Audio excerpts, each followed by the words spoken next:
ವೀಕ್ಷಕರೇ ನಮಸ್ಕಾರ. ನಾನು ನಿಮ್ಮ ವಿನಯ್ ಕಾರ್ಯಕುರ. ನಮ್ಮ ಕರ್ನಾಟಕ ಟುಡೇ ನ್ಯೂಸ್ ಚಾನೆಲ್ ವತಿಯಿಂದ KRSನ ಮತ್ತೊಂದು ಬಹುಮುಖ್ಯವಾದ ಮಾಹಿತಿ ತಮ್ಮ ಮುಂದೆ ಇಡಲಿಕ್ಕೆ ಬಯಸ್ತೀನಿ. ತಾವೇನು ಈ ಅಣೆಕಟ್ಟೆಯ ಆ ಭಾಗದಲ್ಲಿ ಹೃದಯ ಭಾಗ, ಇದು ಅಣೆಕಟ್ಟೆಯ ಹೃದಯ ಭಾಗ. ಈ ಹೃದಯ ಭಾಗದಲ್ಲಿ ನಿಮಗೆ 1, 2, 3, 4, 5, 6 ಆಲ್ಮೋಸ್ಟ್ 8ರಿಂದ 10 ಅಲ್ಲಿ ಗೇಟ್ಗಳಿದೆ, ಚಿಕ್ಕದು.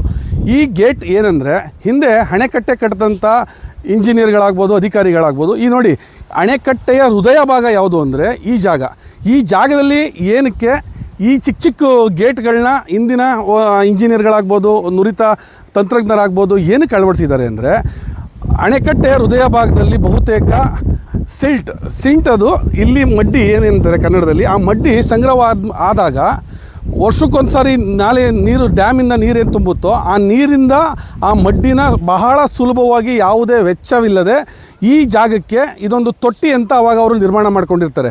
ಈಗೇನು ಬೋಟಿಂಗ್ ಪಾಯಿಂಟ್ ಅಂತಿದೆ, ಇದು ಹಿಂದೆ ತೊಟ್ಟಿ. ಯಾಕೆ ಹಿಂದೆ ತೊಟ್ಟಿ ಅಂದರೆ, ಹಿಂದೆ ಇದ್ದಂಥ ಅಧಿಕಾರಿಗಳಿಗೆ ಕಮರ್ಷಿಯಲ್ ಅಥವಾ ಹಿಂದೆ ಇದ್ದಂತಹ ಇಂಜಿನಿಯರ್ಗಳು ಇದನ್ನು ಅಣೆಕಟ್ಟೆನ ನಿರ್ಮಾಣ ಮಾಡಿದವ್ರಿಗೆ ಕಮರ್ಷಿಯಲ್ ಬೇಕಿರಲಿಲ್ಲ. ಇಲ್ಲಿ ರೈತರ ಒಂದು ಬದುಕಿಗೆ ಜೀವನಾಡಿ ಆಗಬೇಕು ಅನ್ನೋ ಏಕೈಕ ಕಾರಣಕ್ಕೆ ನಿರ್ಮಿಸಿದಂಥ ಈ ಅಣೆಕಟ್ಟೆ ಹಿಂದೆ ಕಮರ್ಷಿಯಲ್ ಇರಲಿಲ್ಲ. ತದನಂತರ ಬಂದಂಥ ಅಧಿಕಾರಿಗಳು ಇದನ್ನ ಕಮರ್ಷಿಯಲಾಗಿ ಹೇಗೆ ಕನ್ವರ್ಟ್ ಮಾಡಿಕೊಂಡ್ರು ಅಂದರೆ, ನೋಡಿ, ನ್ಯಾಚುರಲ್ಲಾಗಿ ಇಲ್ಲಿ ಏನು ಮಡ್ಡಿ ಸಂಗ್ರಹ ಆಗುತ್ತೆ, ಆ ಮಡ್ಡಿ ಸಂಗ್ರಹ ಆದಮೇಲೆ ಏನು ಅಣೆಕಟ್ಟೆ ತುಂಬಿದಾಗ ನೀರು ಬಿಡೋ ಸಂದರ್ಭದಲ್ಲಿ ಈ ಗೇಟ್ಗಳನ್ನು ಕೂಡ ತೆಗಿತಾಯಿದ್ರು.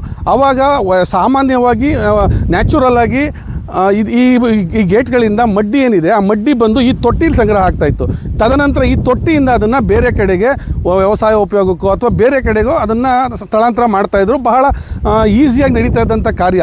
ಆದರೆ ಕಾಲಾನಂತರ ಕೆಲವು ಅವೈಜ್ಞಾನಿಕವಾದಂಥ ಮನಸ್ಥಿತಿ ಇಟ್ಕೊಂಡಂತಹ ಅಧಿಕಾರಿಗಳು, ಕಾವೇರಿ ನೀರಾವರಿ ನಿಗಮದ ಅಥವಾ ಸಂಬಂಧಪಟ್ಟ ಇಲಾಖೆ ಅಧಿಕಾರಿಗಳು, ಆ ಪ್ರಮುಖವಾದಂಥ ಮಡ್ಡಿ ಸಂಗ್ರಹ ಈಚೆ ಬರ್ತಿದ್ದಂಥ ಗೇಟ್ಗಳನ್ನು ಮುಚ್ಚಿ ಇದನ್ನು ಬೋಟಿಂಗ್ ಪಾಯಿಂಟ್ ಮಾಡ್ಕೋತಾರೆ. ಯಾವುದಕ್ಕೆ? ಕಮರ್ಷಿಯಲ್ ಉದ್ದೇಶಕ್ಕೆ ಬೋಟಿಂಗ್ ಪಾಯಿಂಟ್ ಮಾಡ್ಕೋತಾರೆ.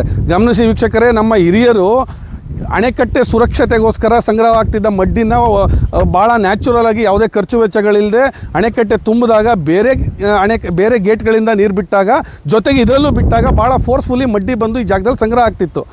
ಆದರೆ ತದನಂತರ ಬಂದಂತಹ ಹಣ ಬೇಕು, ಕಮರ್ಷಿಯಲ್ ಮಾಡಬೇಕು, ಇಲ್ಲಿ ದುಡ್ಡನ್ನು ಸಂಗ್ರಹ ಮಾಡಬೇಕು ಅನ್ನೋ ಮನಸ್ಥಿತಿಯಿಂದ ಇದ್ದ ಅಧಿಕಾರಿಗಳು ಅದನ್ನು ಸಂಪೂರ್ಣವಾಗಿ ಬಂದ್ ಮಾಡಿ ಇಲ್ಲಿಗೆ ನೀರು ತುಂಬಿಸಿ ಇದನ್ನು ಬೋಟಿಂಗ್ ಪಾಯಿಂಟ್ ಅನ್ನೋ ಥರದಲ್ಲಿ ಮಾಡಿ, ಇಲ್ಲೂ ಕೂಡ 10 ಬೋಟ್ಗಳನ್ನು ಬಿಟ್ಟು ಅದರಿಂದ ಪ್ರವಾಸಿಗರನ್ನು ಕೂರಿಸಿ ಮಜಾ ತಗೊಂಡು ಅದರಿಂದ ದುಡ್ಡನ್ನು ಮಾಡುವಂಥ ಒಂದು ವ್ಯವಸ್ಥಿತವಾದ ಒಂದು ವ್ಯವಸ್ಥೆಗೆ ಹೊಂದ್ಕೋತಾರೆ.